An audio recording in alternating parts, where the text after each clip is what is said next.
2024년 미국 대선에서 도널드 트럼프가 승리하면서 동아시아의 긴장감이 다시 높아지고 있습니다. 강경한 반중 노선을 앞세운 트럼프의 복귀는 이미 최악인 미중 관계를 더욱 악화시키고 있습니다. 특히 최근 트럼프는 중국산 제품에 대한 대규모 관세 인상을 발표하면서 중국 정부로부터 강한 반발을 샀습니다. 이로 인한 미중 대립은 단순한 경제, 외교 갈등을 넘어서 무력 충돌 가능성으로까지 번지고 있습니다.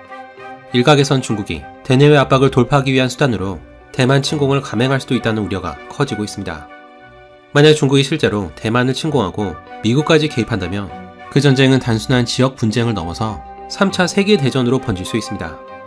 이 영상에서는 미중 갈등을 다룬 책인 데인저 존을 바탕으로 양안 전쟁이 일어났을 시의 워게임 시나리오를 분석하고 전쟁이 한반도에 어떤 영향을 미칠지도 함께 알아보겠습니다.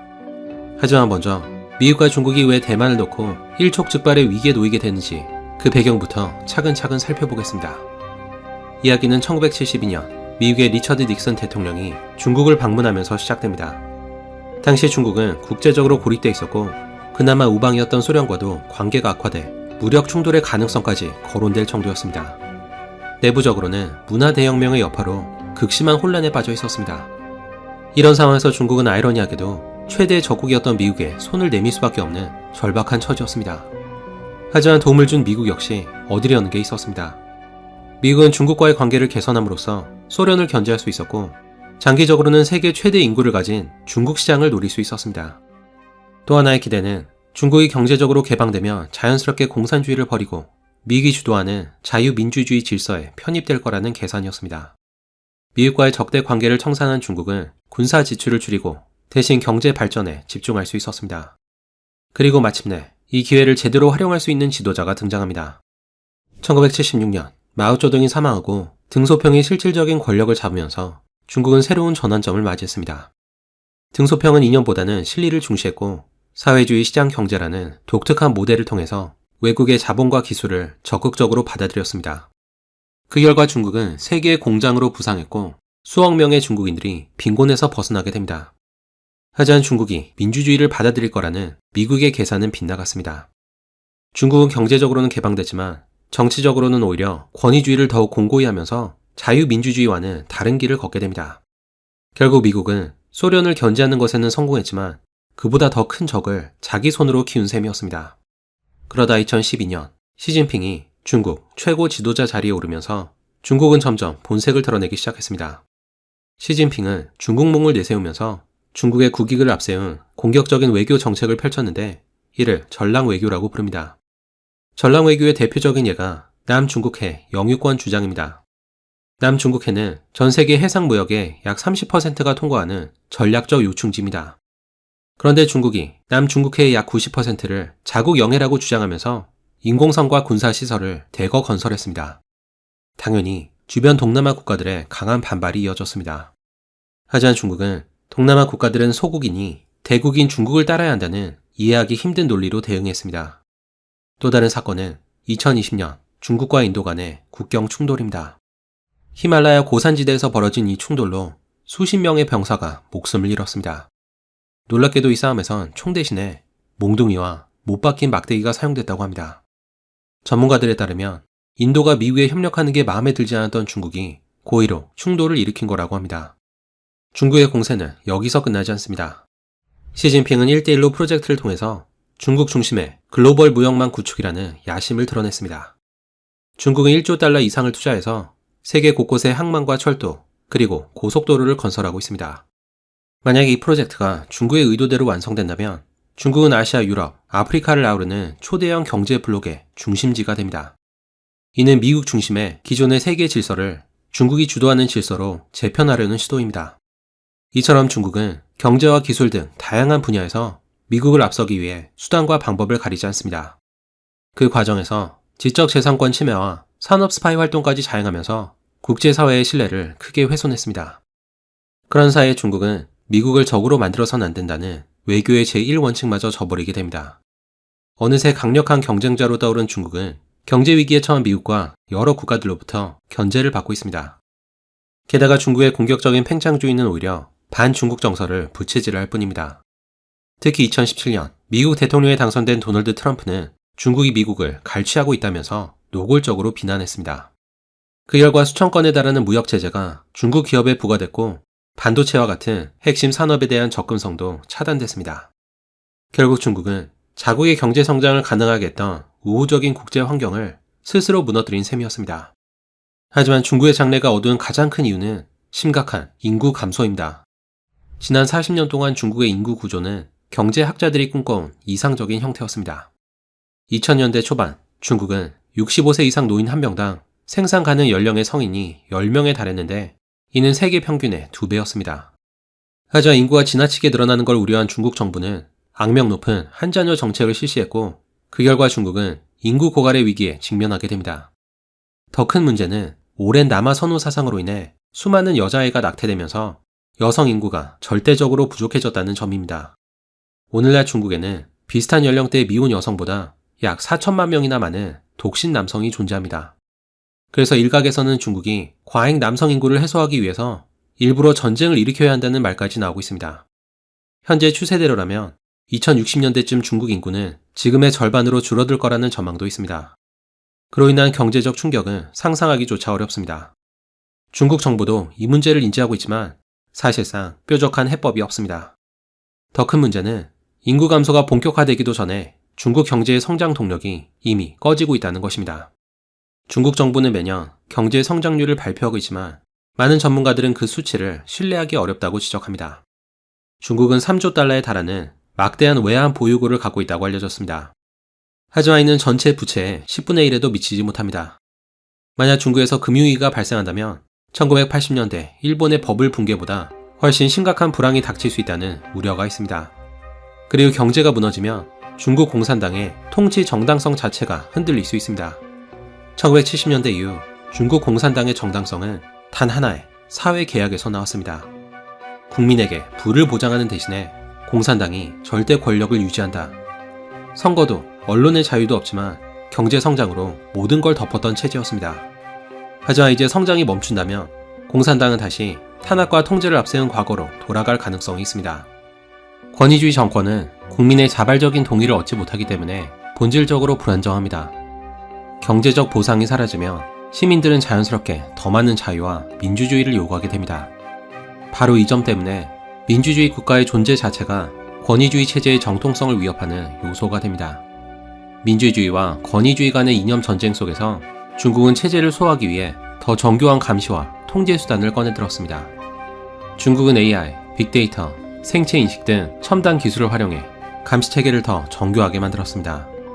중국은 여기에 멈추지 않고 다른 국가에도 중국의 감시 패키지를 수출하면서 반민주주의 국제연대를 확대하고 있습니다. 이미 시진핑이 집권한 이후에 중국은 투자 중심의 성장 모델에 한계에 봉착했습니다. 게다가 국민들은 고령화돼서 생산 가능 인구는 빠르게 줄어들고 있습니다. 이것은 단순한 위기를 넘어서 체제의 종말로 이어질 수도 있습니다. 문제는 중국 정부가 이런 상황을 숨기고 있다는 것입니다. 시진핑 정권은 경제 둔화, 소비자 신뢰 하락 등을 보여주는 비공식 데이터를 통제하고 부정적인 뉴스 보도를 사실상 금지해왔습니다. 하지만 가장 큰 문제는 중국의 암울한 전망이 전쟁 가능성을 높이고 있다는 점입니다. 전략 전문가 할 브랜드와 마이클 베클리는 그들이 쓴 책인 데인저 존에서 2020년대가 중국이 전쟁을 일으킬 가능성이 가장 높은 시기라고 지적했습니다. 그 이유는 지금의 중국이 가장 강력하면서도 동시에 가장 불안정한 상태이기 때문입니다. 중국은 수십 년간 고속 성장을 이어왔지만 현재는 경기 침체와 국제적 고립, 그리고 인구 감소라는 삼중고에 직면해 있습니다. 데인저존은 역사적으로도 이런 시기에 전쟁을 벌인 사례가 많다고 설명합니다. 예를 들어 1차 세계대전을 일으킨 독일은 군사적으로 빠르게 성장하고 있었지만 이미 영국과 프랑스가 식민지를 장악한 상황에서 기회가 줄어들 수 있다는 불안 속에서 조급하게 전쟁을 시작했습니다. 또 1930년대 일본 역시 눈부신 경제 성장을 이뤘지만 자원 부족과 미국의 경제 제재로 성장의 한계를 느끼자 결국 진주만 공습이라는 도박을 감행했습니다. 데인저존은 지금의 중국도 이와 비슷한 상황이라고 분석했습니다. 경제 성장이 멈추면서 지도층이 조급함을 느끼고 있고 이 상황을 극복하기 위한 수단으로 대만을 침공할 수 있다는 겁니다. 만약 대만 침공이 성공하면 중국은 전략적 요충지인 대만 해협을 장악하고 TSMC를 포함한 첨단 산업 인프라도 확보할 수 있습니다. 그리고 이를 통해 공산당의 통치 정당성을 강화하려고 할 겁니다. 데인저존은 다음과 같이 경고합니다. 중국은 대부분의 사람들이 생각하는 것보다 훨씬 빨리 몰락하는 강대국이 될 것이다. 지금의 추세대로라면 중미 경쟁은 2020년대에 가장 위험한 고비를 맞을 것이다. 중국은 기존 질서를 뒤흔들 수 있을 만큼 강하지만 시간이 자신에게 불리해지고 있다는 불안감에 시달리고 있다. 또한 2020년대 중반 미국의 순양함, 유도 미사일과 잠수함, 장거리 폭격기 등이 대거 퇴역하면서 일시적으로 군사 균형이 중국에 유리하게 기울 것이다. 미국은 여전히 냉전 시절 레이건 행정부가 구축한 노후한 전력에 의존하고 있으며 특히 해군과 공군의 현대화는 수십 년간 지연됐다. 노후화된 함성과 전투기는 중국의 최신 전력과 경쟁하기 어려운 실정이다. 반면 중국은 대만 전역을 타격할 수 있는 장거리 미사일과 해군 전력을 본격적으로 가동하면서 군사 준비를 맞춰가고 있다. 이런 추세를 목격한 장교들과 관영 언론들은 중국 공산당에 대만을 즉각 침공할 것을 촉구하고 있다. 중국의 국민들도 이에 동조하는 것으로 보인다. 시진핑 주석은 인민해방군이 성공할 수 있다고 말하는 매파와 예스맨들에게 둘러싸여 있다. 미국의 CIA는 중국이 2027년까지 대만을 침공할 거라고 예상했습니다. 실제로 최근 중국군은 거의 매일 대만 인근에서 군사훈련을 벌이면서 대만의 반응을 살피고 있습니다. 중국군의 드론이 대만을 선회하거나 전투기가 대만 동해안에서 포착되기도 했습니다. 대만의 동해안은 산악지형이 많아서 과거에는 침공이 어려운 지역으로 여겨졌지만 최근 중국군은 이 지역도 잠재적인 상륙지역으로 보는 것 같습니다. 중국군은 200만 명이 훨씬 넘는 규모로 17만 명의 대만군을 압도합니다. 여기에 전투기와 함정수를 포함하면 양군 간의 격차는 더욱 큽니다. 그래서 대만은 중국과 승산 없는 정면 승부를 벌이기보다는 고슴도치 전략이라는 방어 전략을 세웠습니다. 이 전략은 저비용, 고효율 무기를 중심으로 방어 전력을 강화해 중국군의 상륙을 저지하고 막대한 피해를 입히는 데 초점을 둡니다. 전쟁이 발발할 경우 대만은 이 전략을 통해 최대한 버티면서 미국의 지원을 기다릴 것으로 보입니다. 한편 미국의 싱크탱크 CSIS는 중국이 2026년에 대만을 침공한다는 가정하에 워게임을 진행했습니다. 총 24번의 시뮬레이션 결과 가장 가능성이 높은 시나리오는 다음과 같습니다. 전쟁 첫날, 중국은 전함으로 대만을 포위하고 전투기를 대만 상공에 띄웁니다. 이에 맞서 미국은 전투기와 폭격기를 출격시켜 중국 전함을 공격하고 미국의 전함과 잠수함도 대만으로 향합니다. 동시에 중국군은 대만 남부에 상륙하고 낙하산 부대는 남부의 비행장을 공격합니다. 비행장을 확보하면 수송기를 통해 병력과 보급품을 보낼 수 있지만 대만군의 저항으로 초기 점령에는 실패합니다. 대만의 수도와 주요 산업은 북부에 집중되어 있습니다. 하지만 대만의 군사시설도 북부에 몰려 있어서 중국군은 주로 남부에 상륙할 것으로 보입니다. 이후에 중국군은 험준한 지형을 넘으면서 북쪽으로 진격할 계획입니다. 중국은 또한 일본 내 미군 기지를 공격해서 미군의 개입을 최소화하려고 합니다. 이때 대만 북부의 병력이 남하해서 중국군과 격돌합니다. 일부 중국군은 동해안에 상륙하지만 남한 대만군과 교전하게 됩니다. 시간이 흐르면서 중국군은 결국 남부의 비행장과 항구를 차지합니다. 하지만 북부에서 내려온 대만군이 중국군의 북진을 저지하면서 전황이 바뀝니다. 초기에 대만을 점령한 데 실패한 중국군의 전함 대다수가 미 해군의 공격을 받아 격침됩니다. 그 결과 중국은 병력과 물자를 투입하는데 어려움을 겪게 됩니다. 결국 대만에 상륙한 중국군은 점점 고립된 끝에 대부분이 전쟁 포로가 됩니다. 이로써 중국의 대만 침공은 실패로 끝나게 됩니다. 하지만 CSIS의 워게임이 항상 대만과 미국의 승리로 끝난 건 아니었습니다. CSIS의 마크 켄시는 미국이 패배하는 시나리오도 있다면서 일본에 있는 미군 기지를 지켜낼 수 있는지가 관건이라고 말했습니다. 일본의 미군 기지가 파괴되면 전투기를 투입할 수 없을 것이고 이는 전쟁의 향방에 결정적인 영향을 끼친다는 겁니다. 이번에는 중국이 승리하는 경우를 알아보겠습니다. 중국은 미국의 약점을 분석한 끝에 비대칭 전력에 주목했습니다. 비대칭 전력이란 소수의 무기로도 상대의 고가 전력을 무력화할 수 있는 무기나 수단을 말합니다.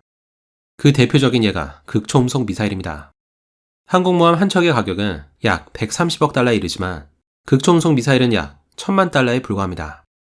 만약에 이 미사일로 항공모함을 격침한다면 비용 대비 엄청난 효과를 거두는 것입니다. 그래서 미국이 아무리 많은 항공모함을 보유하고 있더라도 아무 상관이 없게 됩니다. 그래서 최근 항공모함 무용론까지 제기되고 있습니다.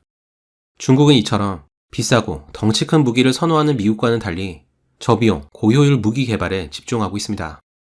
다만 극초음속 무기도 완벽하진 않습니다. 생산 비용이 높고 정확도도 아직 높지 않습니다. 게다가 러시아의 극초음속 미사일이 우크라이나에서 격추된 사례도 있습니다. 하지만 미국은 아직 이에 대한 확실한 대응책을 마련하지 못한 상태여서 여전히 큰 위협으로 평가됩니다. 중국은 또 미국과의 전쟁을 대비해 반접근, 지역 거부라는 뜻인 A2AD 전략을 세웠습니다. 이 전략의 핵심은 미 해군의 접근을 차단하는 겁니다. 중국 해군이 아직 미 해군보다 전력이 부족하기 때문에 정면 충돌보다는 접근 자체를 막는 전략을 선택한 겁니다. 이를 위해 중국은 대함 탄도미사일, 위성 요격 무기, 그리고 사이버 공격 능력 등을 집중적으로 발전시켜 왔습니다. 전쟁이 터지면 중국은 먼저 한국, 일본, 그리고 괌에 있는 미군 기지에 선제 공격을 감행할 가능성이 큽니다. 특히 사드와 같은 미사일 방어 체계가 우선 타격 대상이 될 수 있습니다. 그리고 여기에는 막기 까다로운 극초음속 미사일이 쓰일 가능성이 높습니다. 중국은 현재 괌을 타격할 수 있는 폭격기와 탄도미사일을 보유하고 있으며 본토에서 1600km 이상 떨어진 이동 중인 항공모함까지도 공격할 수 있습니다. 만약 이른바 괌 킬러와 항공모함 킬러 미사일이 예상대로 작동한다면 중국은 동아시아에서 미국의 군사력을 효과적으로 무력화할 수 있습니다. 곧이어 대만 전역에는 중국의 특수부대가 침투해서 대만의 군사시설과 주요 기반시설을 마비시킵니다. 동시에 중국군은 사이버 공격과 지상 발사 미사일로 미국의 통신 위성을 파괴하려고 할 겁니다. 실제로 중국은 2007년 미사일을 발사해서 자국의 기상 위성을 격추한 적이 있습니다. 이런 공격이 성공하면 미국은 며칠 또는 몇 주 동안 상황을 제대로 파악하지 못해 효과적으로 대응하지 못할 겁니다. 그 사이에 중국 함대가 대만 해협을 장악합니다. 반면에 중국의 공격으로 전진 배치된 병력에 큰 피해를 입은 미국은 수천 킬로미터 떨어진 곳에서 항공기와 군함을 급하게 파견해야 하는 상황에 처합니다. 미 해군은 중국의 미사일과 스마트 기뢰, 그리고 전자파 간섭을 뚫고 대만에 접근해야 합니다. 미 해군이 도착하더라도 중국의 장거리 미사일에 노출된 채 전투를 해야 하는 불리한 상황에 처하게 됩니다. 전투기를 투입하는 것도 쉽지 않습니다. 항공모함이 중국에서 멀리 떨어져 있어서 공중급유기 없이는 전투기가 목표물에 도달할 수 없기 때문입니다. 하지만 공중급유기는 스텔스 기능이나 자기 방어 능력이 없기 때문에 격추될 가능성이 높습니다. 그렇게 되면 미국이 보유한 최첨단 전투기는 아무런 쓸모가 없을 겁니다. 중국이 성공적으로 미 해군의 접근을 차단한다면 중국은 남중국해에서 그랬던 것처럼 동아시아의 지배권이 고착돼 기정사실화되길 기다리기만 하면 됩니다. 하지만 최악의 시나리오는 전쟁이 장기화되는 경우입니다. 중국이 대만 침공에 실패하더라도 쉽게 물러나지 않을 강력한 동기가 있습니다. 만약 패배를 인정한다면 중국은 국제적으로 고립되고 심각한 경제 타격을 입게 됩니다. 특히 시진핑은 대만에서의 패배가 중국 공산당의 정통성을 무너뜨리고 자신의 권력 기반까지 흔들 것을 걱정할 겁니다. 전쟁이 장기화되면 평소 중앙정부에 불만을 품고 있었던 티베트, 위구르, 그리고 홍콩 등이 독립을 요구할 수 있습니다.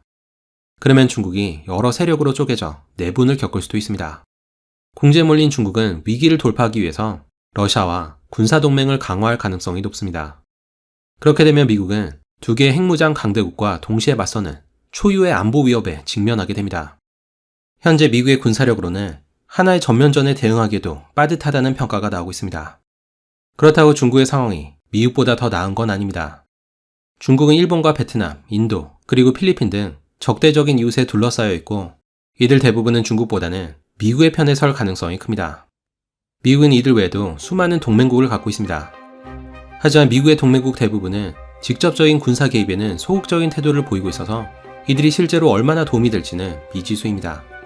전쟁의 장기화는 중국과 대만 그리고 미국 모두에게 막대한 인명피해를 초래할 겁니다. 나아가 양안 전쟁은 세계 질서 전체를 뒤흔드는 글로벌 위기로 발전할 수 있습니다.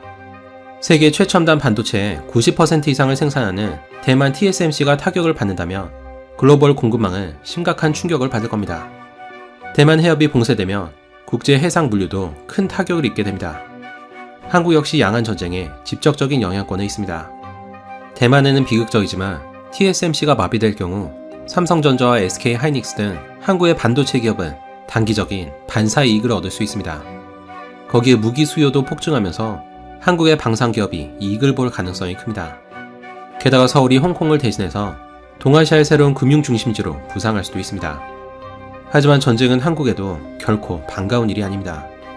먼저 항구에는 평택과 오산 등의 주한 미군 기지가 있어서 중국의 선제 타격 대상이 될 수 있습니다. 주한 미군 기지가 공격을 받으면 미국은 한미 상호 방위 조약에 따라 대한민국에 참전을 요구할 수 있습니다. 다만 이 조약에는 자동 개입 조항이 없어서 원칙적으로 한국은 참전을 거부할 수 있습니다. 하지만 한국이 미국의 요청을 거부하면 미국이 동맹에 대한 신뢰를 잃고 한미 상호 방위 조약의 유지 자체가 위태로워질 수도 있습니다. 게다가 미군의 시선이 대만으로 쏠리는 사이에 북한이 군사 도발을 할 가능성도 배제할 수 없습니다. 북한 입장에서는 이때야말로 남한을 공격할 절호의 기회일 수 있습니다. 결국 양안 전쟁은 항구에도 결코 남일이나 반사 이익으로만 볼 수 없는 중대한 위협이 될 수 있습니다. 만약 전쟁이 길어지면 전장의 양상은 점점 예측이 불가능할 겁니다. 양안 전쟁은 단순한 재래식 충돌이 아닌 인공지능, 드론, 극초음속 미사일이 동원되는 미래전 양상으로 흘러갈 가능성이 높습니다. 그러면 전쟁의 결과는 더 이상 시뮬레이션이나 워게임으로 예측할 수 없습니다. 최악의 경우 핵무기까지 사용된다면 양안 전쟁은 인류 역사상 유례없는 대재앙으로 확산될 수 있습니다. 그리고 여기까지가 제가 준비한 영상입니다. 감사합니다. 저는 서에이스였습니다.